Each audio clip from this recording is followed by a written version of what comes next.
नमस्कार। प्रोग्राम तपसरा दोपहर तक में आपका स्वागत है और मैं हूं दर्शपाल गुप्ता और मेरे साथ हैं सतीश वर्मा जी। सतीश जी, आपका बहुत बहुत स्वागत है। सतीश जी, जम्मू कश्मीर को लेकर दो बहुत बड़ी खबरें आज सामने आई हैं। एक तो राजनीतिक है, दूसरी सुरक्षा और आतंकवाद को लेकर। सबसे पहले हम राजनीतिक जो खबर चल रही है, काफ़ी 2-3 दिन से चल रही थी कि नेशनल कॉन्फ्रेंस से प्रोविंशियल प्रेसिडेंट देवेंद्र राणा ने और सुरजीत सिंह सलाथिया ने जैसे कल बताया कि उन्होंने उसकी प्राइमरी मेंबरशिप से भी रिजाइन कर दिया है और आज उन दोनों ने भारतीय जनता पार्टी ज्वाइन कर ली है।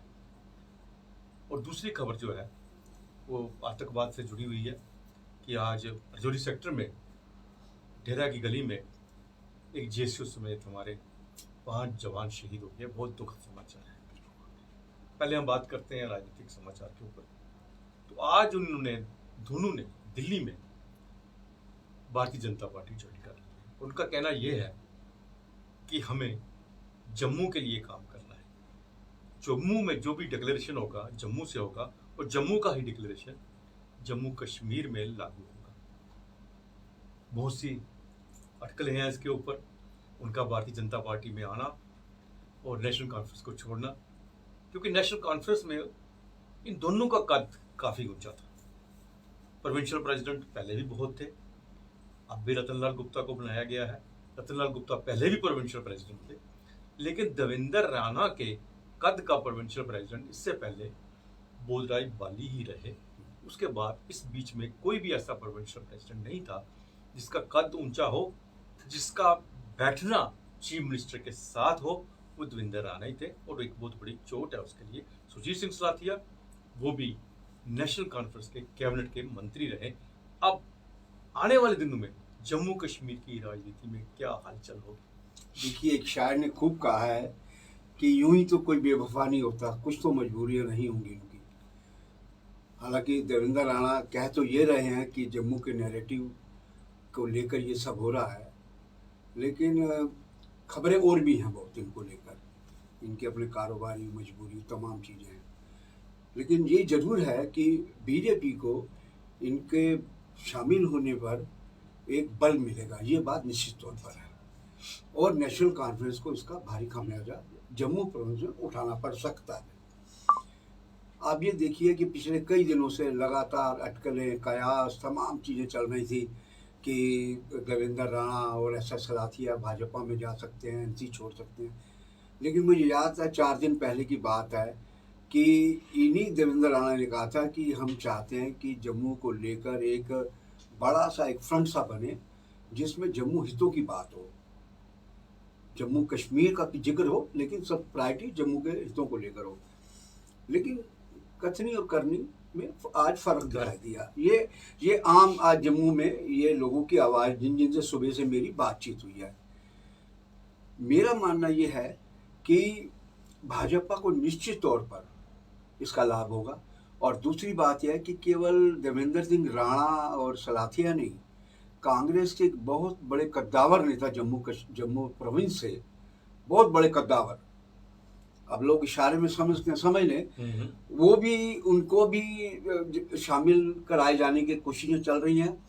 और एक पैंथर्स पार्टी के बहुत बड़े पूर्व विधायक रहे हैं, उनको भी ये मतलब ये समझे क्यों में लगे हैं। अब मुझे बीजेपी और संघ से जुड़े सूत्रों का ये कहना है, आज कहा कि वो जो कांग्रेस के कद्दावर नेता हैं, अब उनको कहाँ एडजस्ट करेंगे बीजेपी में आते हैं। उनको भी गांधीनगर से चुनाव लड़ना है। जी। और देवेंद्र राणा के बारे में भी कहा जा रहा है कि गांधीनगर से चुनाव लड़ सकते हैं, इसलिए कि विजयपुर, सलाथिया कॉन्स्टिट्यूंसी और नगरोटा, वो दोनों रोटेशन में रिजर्व होने जा रही हैं, आरक्षित होने जा रही हैं। अब देखना ये दिलचस्प होगा कि जो कांग्रेस के बहुत कद्दावर नेता है और जिस प्रकार देवेंद्र राणा को एनसी ने बड़ा मान सम्मान, और आज जो देवेंद्र राणा बने हुए हैं, ये आम लोगों का कहना है कि उसके पीछे आर्थिक, सामाजिक और राजनीतिक तौर पर नेशनल कॉन्फ्रेंस की एक बहुत बड़ी भूमिका रही है। ठीक उसी तरह वो जो कांग्रेस के कद्दावर नेता है, उनको भी आज जो बने हैं वो कांग्रेस से बहुत कुछ हासिल किया है। लेकिन समय है, समय में बहुत सी चीज़ें, आदमी की मजबूरियां भी होती हैं, अपनी महत्वाकांक्षाएं भी होती हैं, तो बहुत सी चीज़ें बिटवीन द लाइन है।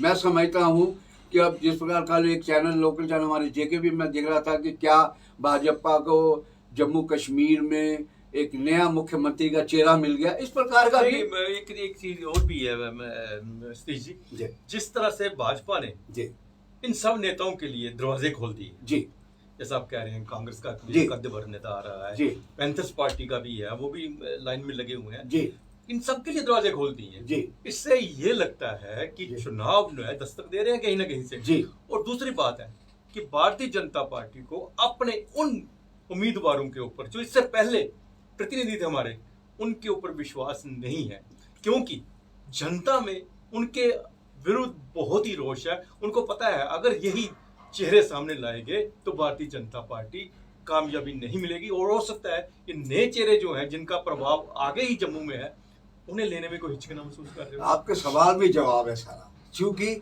ये बात तय है कि जम्मू के लोगों ने खुद महसूस किया जब ये पीडीपी के साथ सत्ता में बैठे और महबूबा मुफ्ती जम्मू सेक्रेटरीट में बैठ के कहती है कि अगर 370 के साथ छेड़छाड़ होगी तिरंगा उठाने वाला नहीं मिलेगा, तब बीजेपी के यही रविंद्र रैना, यही जो उप मुख्यमंत्री रहे, यही कद्दावर नेता, किसी की जुबान नहीं खुली थी कि महबूबा मुफ्ती क्यों सत्ता का लालच था। जी जी। उनको उस टाइम सत्ता का नशा था, सत्ता की मलाई चाटनी थी।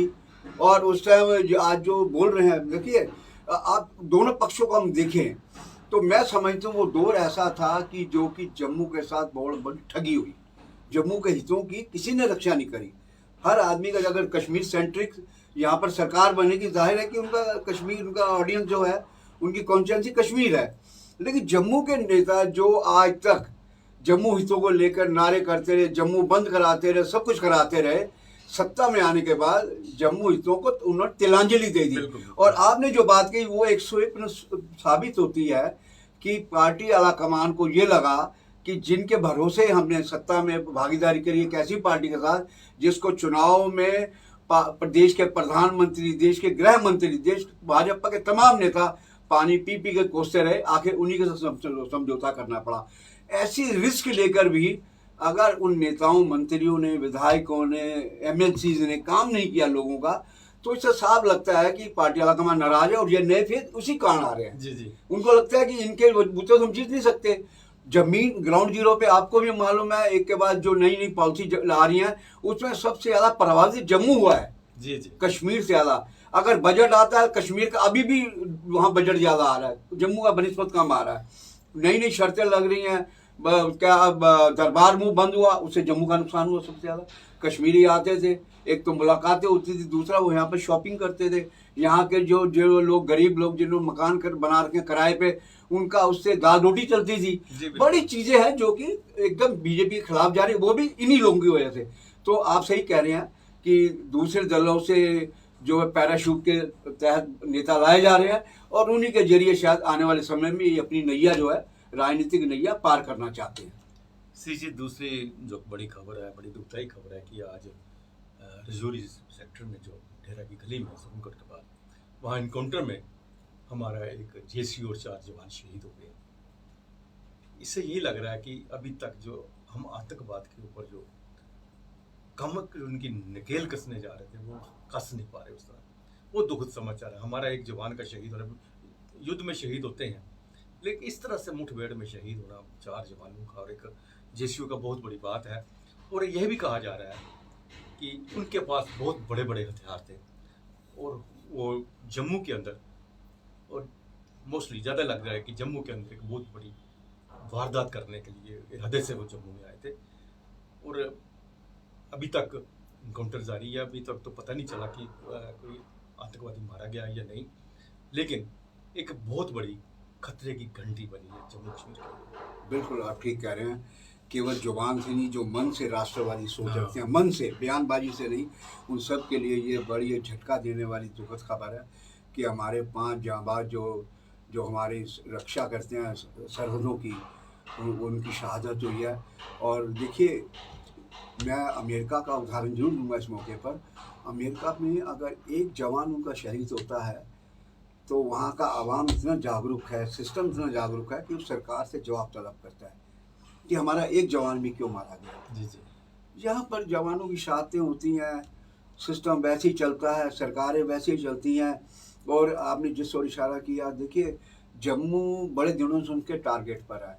वो जम्मू का सांप्रदायिक सौहार्द भी बिगाड़ना चाहते हैं, जम्मू में कोई बड़ा कांड भी करना चाहते हैं। इस प्रकार के लगातार इनपुट्स आ रहे हैं। ड्रोन क्यों आए? ड्रोन की वजह भी थी हथियार गिराना। और ये जिस प्रकार एक अरसे से खबरें चल रही हैं कि तालिबान जब से अफगानिस्तान में आया है, वहाँ जितने जैश, लश्कर, अल-बदर के जितने टेररिस्ट उस अम्ब्रेला में शामिल थे, वो वहाँ से हटकर एलओसी पुंछ के पार जो रावला कोट इलाका है, वहाँ कैंप चल रहे हैं, मुजफ्फराबाद चल रहे हैं। तो एलओसी के पास जितने कैंप्स हैं वहाँ चल रहे हैं। और ये इलाका सुरनकोट की डेरा की गली में हुआ है, जंगलात में, जो बिल्कुल सटी हुई है। तो ये वास्तव में बड़ी दुखद घटना है। और लेकिन ये मानना पड़ेगा, हमारी सेना का मनोबल फिर भी बहुत ऊंचा है। वो तमाम घाव खा के, जख्म खा के भी दुश्मन को निपटाने में सक्षम है। तो ये था तबसरा दोपहर तक का। दिन भर की सारी खबरें देखने के लिए आप देखते रहिए पीपी न्यूज़ लाइव। नमस्कार। नमस्कार।